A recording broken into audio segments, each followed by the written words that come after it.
आज मध्य प्रदेश के मुख्यमंत्री माननीय शिवराज सिंह चौहान जी की अध्यक्षता में मंत्रिमंडल की बैठक संपन्न हुई, जिसमें बहुत ही महत्वपूर्ण निर्णय लिए गए हैं।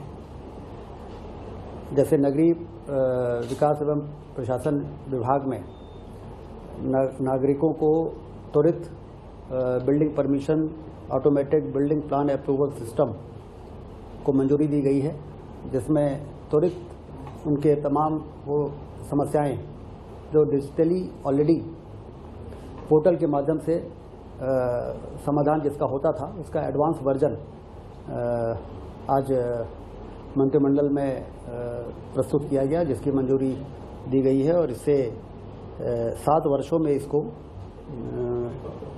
पोर्टल का विकास 1 वर्ष में किया जाएगा और 6 वर्ष तक इसका संचालन एवं संधारण किया जाएगा। उक्त परियोजना की कुल समय अवधि 7 वर्ष की होगी। इससे निश्चित रूप से बहुत तेजी से जो मध्य प्रदेश में नगरीय क्षेत्रों का विकास हो रहा है, तेजी से शहरीकरण हो रहा है, उसमें उतनी ही तेजी से लोगों की आवश्यकताएं भी और रोजमर्रा के उनके नगरीय प्रशासन से जुड़े हुए समस्याओं के समाधान की आवश्यकता महसूस की जा रही थी। ये पोर्टल काफ़ी समाधान कारक साबित होगा। ये बहुत ही महत्वपूर्ण इसका निर्णय आज हुआ है। दूसरा, लाडली बहना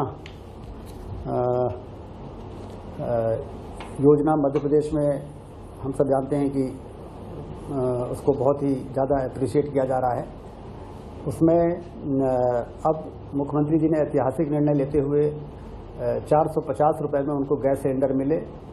उसके मूल जो हितग्राही हैं, एक तो लाडली बहनाएं हैं और उज्ज्वला गैस कनेक्शन की जो हमारी बहनाएं हैं, वो दोनों इसके हितग्राही होंगे। कल टीकमगढ़ से वर्चुअली उन्होंने इसकी लॉन्चिंग की है। किस तरीके से लाडली बहना के पोर्टल में आवेदन लिए जाएंगे, उनके रजिस्ट्रेशन किए जाएंगे और फिर उनके खातों में जिस तरह से 1250 रुपये उनको सहयोग की राशि दी जाती है, उसी प्रकार से सब्सिडी की राशि गैस की जो भी कीमत है 450 रुपये के अलावा जितनी भी होगी 700 रुपये जो कुछ भी होगी, वो उनके खाते में रजिस्ट्रेशन के बाद भेजी जा सके। इसके लिए जो अभियान कल से शुरू हुआ है रजिस्ट्रेशन का, उसको पूरा किया जाएगा और आने वाले समय में सभी बहनों को इसका लाभ मिलेगा। 450 रुपये मात्र में ही उनको गैस सिलेंडर मिल सकेगा। इसके साथ ही बहुत सी ऐसी हमारी हितग्राही हैं लाडली बहना की, जो प्रधानमंत्री आवास का लाभ तो उनको मिला है ग्रामीण क्षेत्रों में। आवास प्लस जो लोग छूट गए थे, उसके लिए माननीय मुख्यमंत्री जी ने आवास प्लस भी अभियान चलाया था, आवास प्लस के नाम पर, जिसमें जो लोग छूट गए थे वो कवर हुए थे। लेकिन उसके बावजूद भी ये देखने में आया है कि और भी लोग ऐसे हैं जो कच्चे मकान में रहते हैं और उनको पक्के मकान नहीं मिल पाए हैं। तो आज के कैबिनेट में मुख्यमंत्री जी ने ये फैसला किया है कैबिनेट ने कि उनको भी चिन्हित किया जाएगा और उनको भी प्रधानमंत्री आवास योजना का पात्र बनाकर जो लाडली बहनाएं हैं ग्रामीण क्षेत्रों में, उनको इसका लाभ दिया जाएगा। इसके साथ ही एक बहुत ही महत्वपूर्ण योजना लॉन्च की है, किसान मित्र योजना। स्थायी कनेक्शन किसानों को देने के लिए 200 मीटर तक की दूरी के लिए यदि 3 लाख रुपए खर्च होता है लगभग, तो उसमें से आधी राशि किसान को देनी है, 40% राशि राज्य शासन देगा और 10% राशि वितरण कंपनी जो है बिजली विभाग की, वो इसको बियर करेंगी। ये लंबे समय से किसानों की एक मांग रही है, जिसको आज मंत्रिमंडल ने, कैबिनेट ने उसको मंजूरी दी है और अब हमारे यहाँ के किसान आवेदन कर सकेंगे और समूह में भी कर सकेंगे। जरूरी नहीं है कि एक किसान ही को 3 लाख रुपए में आधा बियर करना पड़े। तो 4-5 किसान मिल के आवेदन कर सकते हैं और उसमें यदि 3 लाख रुपए में 50% है तो 4-5 लोगों में वो बटेगा, तो एक आसानी से स्थायी कनेक्शन उनको प्राप्त हो सकेगा। किसान मित्र योजना की भी आज यहाँ पर मंत्रिमंडल ने मंजूरी दी है, उसको शुरुआत की है। उच्च शिक्षा विभाग के जो अतिथि विद्वान, उनको भी मंत्रिमंडल ने विधिवत मासिक 50,000 रुपये उनको मानदेय मिलेगा और कार्य दिवस के आधार पर नहीं, मासिक आधार पर, और उनको एक सुरक्षा का भाव रहेगा कि आने वाले समय में जब तक उनका रिटायरमेंट नहीं होता उनकी जो सेवा है वो जारी रहे। ये विशेष तौर से कैबिनेट ने इसको आज मंजूरी दी है।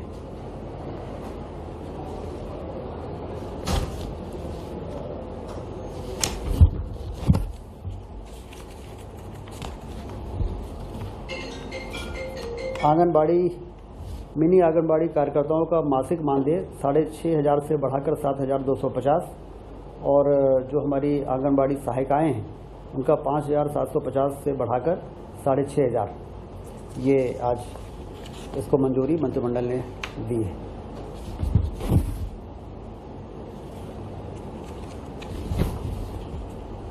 मुरैना जिले आया जाए तो 31वां ये चिकित्सा महाविद्यालय है जिसको आज सैद्धांतिक रूप से मंजूरी दी गई है। चिकित्सा के क्षेत्र में डॉक्टर ज़्यादा से ज़्यादा हमारे पास उपलब्ध रहें और हमारे प्रदेश के नागरिकों को इलाज के लिए प्रदेश के बाहर न जाना पड़े, जिलों में ही उनका इलाज ठीक प्रकार से हो सके। इस दिशा में जो सरकार की मंशा है उस कड़ी में एक महत्वपूर्ण निर्णय आज ये लिया गया है।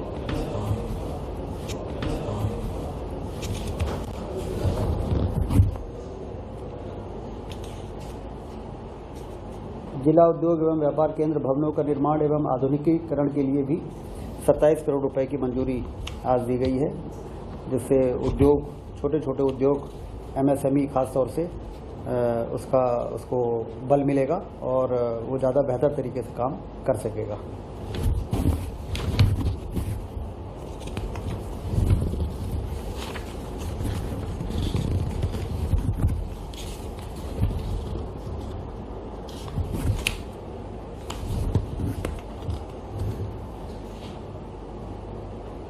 भारत सरकार की सौर ऊर्जा पार्क परियोजना के अंतर्गत ultra mega renewable energy power park mode में 1400 मेगावाट का मुरैना एनर्जी स्टोरेज आधारित हाइब्रिड पार्क के लिए रम्स सौर पार्क परियोजना विकसित किए जाने हेतु मंत्रिपरिषद के द्वारा अनुमोदन प्रदान किया गया है। ये बहुत ही महत्वपूर्ण निर्णय आज हुआ है, क्योंकि हम सब जानते हैं कि ऊर्जा को संरक्षण करना का विषय हमेशा से रहता था कि ऊर्जा यदि है और हमें अभी आवश्यकता नहीं है तो उसको हम स्टोर यदि कर सकें तो जब हमें आवश्यकता होगी तो हम उसका उपयोग कर सकते हैं। तो ये सोलर प्लांट तो मध्य प्रदेश में काफ़ी तेज़ी से लगाए गए हैं, लेकिन ये सोलर पार्क अपने आप में एक अलग तरह का है जिसमें स्टोरेज की भी व्यवस्था रहेगी और ये एक नया मॉडल के रूप में मध्य प्रदेश में इस परियोजना को आज मंजूरी दी गई है।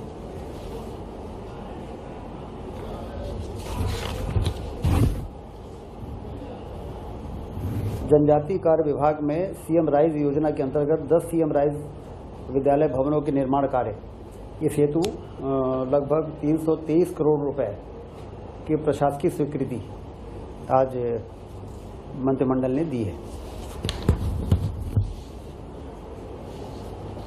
मध्य प्रदेश के मुख्यमंत्री शिवराज सिंह चौहान जी की विशेष संस्कृति और जो हमारा सनातन धर्म है उस दिशा की मजबूती के लिए आदि शंकराचार्य जी ने जहाँ पर शिक्षा ग्रहण की थी ओंकारेश्वर में, जहाँ पर उनको गुरु मिले थे, वहाँ पर एकात्म धाम परियोजना की स्थापना का संकल्प उन्होंने लिया था। और बड़ी खुशी की बात है कि 18 तारीख को परसों इसका प्रथम चरण का लोकार्पण भी वो करने जा रहे हैं। इसमें पूरी तरह से एक अद्वैत लोक और मतदाता पार्किंग और कंप्लीट लैंडस्केपिंग के साथ ये काम पूरा हो। मूर्ति के अलावा, मूर्ति तो 108 फीट की लग के तैयार है, इसके अलावा उस पूरे परिसर का समग्र विकास के लिए आज कैबिनेट ने 1535.79 करोड़ की स्वीकृति प्रदान की है। और यह जो स्थान होगा जिसमें आदि शंकराचार्य जी के संग्रहालय, अद्वैत लोक अंतर्गत निर्माण एवं संचालित की जाने वाली जटिल गतिविधियाँ और कई प्रकार की न सिर्फ धार्मिक पर्यटन का एक बहुत बड़ा केंद्र बनेगा हमारे देश के अंदर, बल्कि दूसरी ओर हमको ये भी एहसास कराएगा कि हमारे देश की जो सबसे बड़ी ताकत है, जो अद्वैत का सिद्धांत प्रतिपादित किया था आदि शंकराचार्य जी ने, उसको न सिर्फ हमने उसका संरक्षण किया बल्कि हमने उसका संवर्धन भी किया है, जिससे बेहतर तरीके से माननीय मुख्यमंत्री जी की विशेष इस दिशा में रुचि रही है कि आने वाली पीढ़ी को हमारी ये जो सनातन संस्कृति की जो हमारी ताकत है वो ट्रांसफ़र हो नई पीढ़ी में और नई पीढ़ी भी अपनी इस विरासत के साथ आगे बढ़ सके। तो इस दिशा में 1535.79 करोड़ की स्वीकृति आज कैबिनेट ने दी है। बायोटेक्नोलॉजी पार्क का स्थापना नीमच जिले में किया जाएगा। इसका भी अनुमोदन आज यहाँ पर किया गया है। इसके लिए जो आवश्यक बजट है 1998 लाख का, उसका प्रावधान किया जाएगा।